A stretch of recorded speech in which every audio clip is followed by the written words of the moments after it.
سوال پوچھا گیا ہے، محرم الحرام کے مہینے میں شادی کرنا اور مبارکباد دینا کیسا ہے؟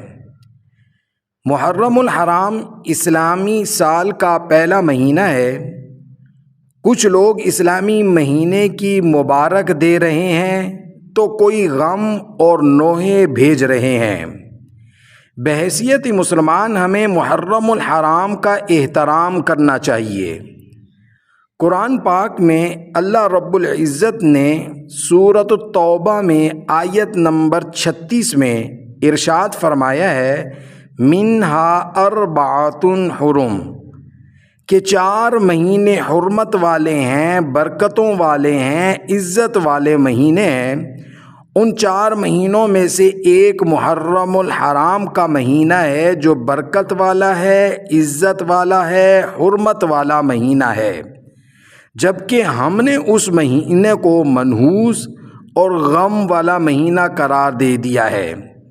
وجہ اس کی کیا ہے کہ اس مہینے میں واقعہ کربلا پیش آیا ہے۔ کیا کسی واقعے کے پیش آنے سے کوئی مہینہ منحوس ہو سکتا ہے؟ تو اس کا جواب ہے ہرگز نہیں۔ اگر اسی طریقے سے کوئی واقعہ پیش آ جائے اور اس سے کوئی مہینہ منحوس ہو جائے تو پیارے کریم آقا صلی اللہ علیہ وآلہ وسلم کی وفات ربیع الاول کے مہینے میں ہوئی ہے، تو کیا محرم ربیع الاول کا مہینہ منحوس ہو گیا؟ کیا محرم الحرام کے مہینے میں لوگ شادی نہیں کرتے، مبارکباد نہیں دیتے؟ اسی طرح رمضان بھی بڑی برکتوں والا اور عزت والا، رحمتوں والا مہینہ ہے۔ اس میں حضرت علی کی شہادت ہوئی ہے، تو کیا حضرت علی کی شہادت رمضان المبارک کا مہینہ منحوس ہوا؟ تو آپ جواب دیں گے ہرگز نہیں۔ تو محرم الحرام کے مہینے کو منحوس شمار کرنا، غم والا مہینہ قرار دینا قرآن کی توہین ہے، اور قرآن نے اس مہینے کو عزت والا قرار دیا ہے، حرمتوں والا قرار دیا ہے، برکتوں والا قرار دیا ہے، اور ہم اس مہینے کو منحوس قرار دے رہے ہیں اور غم والا مہینہ قرار دے رہے ہیں۔ جبکہ حدیث میں پیارے کریم آقا صلی اللہ علیہ وسلم نے ارشاد فرمایا کہ محرم الحرام یہ اللہ کا مہینہ ہے، اس مہینے کو اللہ کے ساتھ مضاف کیا گیا ہے۔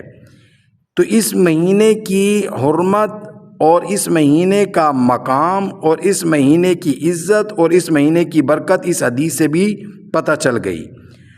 اب لوگ یہ کہتے ہیں کہ محرم الحرام کے مہینے میں شادی کرنا یہ درست نہیں ہے، اس مہینے میں شادی کرو گے تو وہ شادی ناکام ہو جاتی ہے، اور اگر کسی کے یہاں اس مہینے میں بچہ پیدا ہوا ہے اس کو آپ مبارکباد نہیں دے سکتے کیونکہ واقعہ کربلا پیش آیا ہے۔ تو میں آپ کے سامنے کچھ باتیں رکھنا چاہتا ہوں۔ محرم الحرام کے مہینے میں پیارے کریم آقا حضرت محمد مصطفیٰ صلی اللہ علیہ وآلہ وسلم کی حضرت صفیہ کے ساتھ شادی ہوئی ہے۔ اب یہ محرم کا مہینہ ہے، اور اسی طرح حضرت علی کی حضرت فاطمہ سے شادی بھی محرم کے مہینے میں ہوئی ہے۔ اسی طرح حضرت عثمان کی شادی رسول اللہ کی بیٹی سے محرم کے مہینے میں ہوئی ہے۔ تو اب آپ صلی اللہ علیہ وسلم بھی محرم کے مہینے میں شادی کی، اور اسی طرح حضرت فاطمہ کی بھی شادی محرم کے مہینے میں ہوئی، اسی طرح حضرت عثمان کی شادی بھی محرم کے مہینے میں ہوئی۔ تو یہ بات تو بالکل غلط ہو گئی اس بات سے کہ محرم کے مہینے میں آپ شادی نہیں کر سکتے۔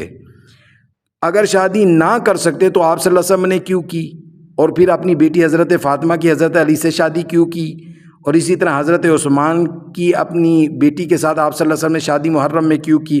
لہٰذا یہ لغو اور فضول بات ہے، یہ ہماری ایجاد اور ہماری پیدا کردہ چیزیں ہیں۔ اور اسی طرح کچھ لوگ یہ کہتے ہیں کہ اس مہینے میں مبارکباد نہیں دینی۔ بھائی کیوں نہیں مبارکباد دینی؟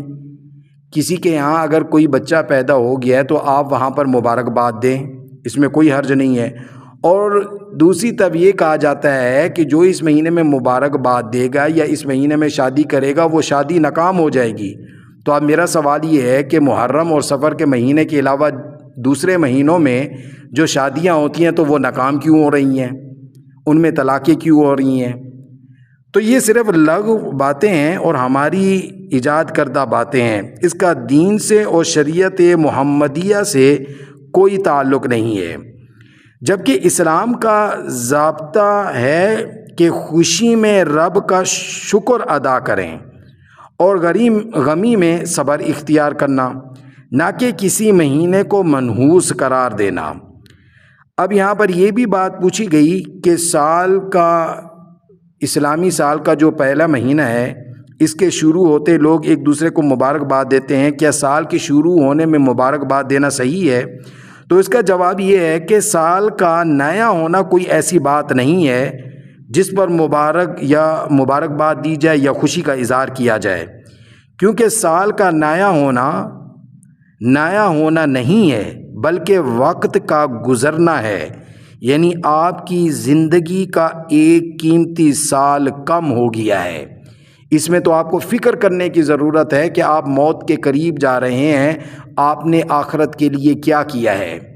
تو نیا سال کا ہونا، اسلامی سال کا آنا، پہلے مہینے کا آنا، محرم الحرام کا آنا، اس پر ایک دوسرے کو مبارکباد دینا کہ سال کے شروع پر، تو یہ سال کا شروع ہونا، اس پہ مبارکباد دینا، یہ کوئی مبارکباد کی اس میں بات نہیں اور اس میں کوئی خوشی کی بات نہیں۔ تو اللہ رب العزت ہم سب کو دین محمدیہ پر چلنے کی توفیق عطا فرمائے اور توہم پرستی سے نکلنے کی توفیق عطا فرمائے، اور محرم الحرام کے مہینے کو عزت والا، برکت والا، محرم کے مہینے کو عزت والا اور برکت والا مہینہ جس طرح قرآن نے قرار دیا ہے، حدیث نے قرار دیا ہے، اس کے اوپر ایمان لانے کی توفیق عطا فرمائے۔ اسی لیے یہ محرم کا مہینہ کوئی منحوس مہینہ نہیں بلکہ یہ برکتوں والا مہینہ ہے۔ اللہ رب العزت ہم سب کو دین کی صحیح سمجھ عطا فرمائے۔ وآخر الدعوانا ان الحمد للہ رب العالمین۔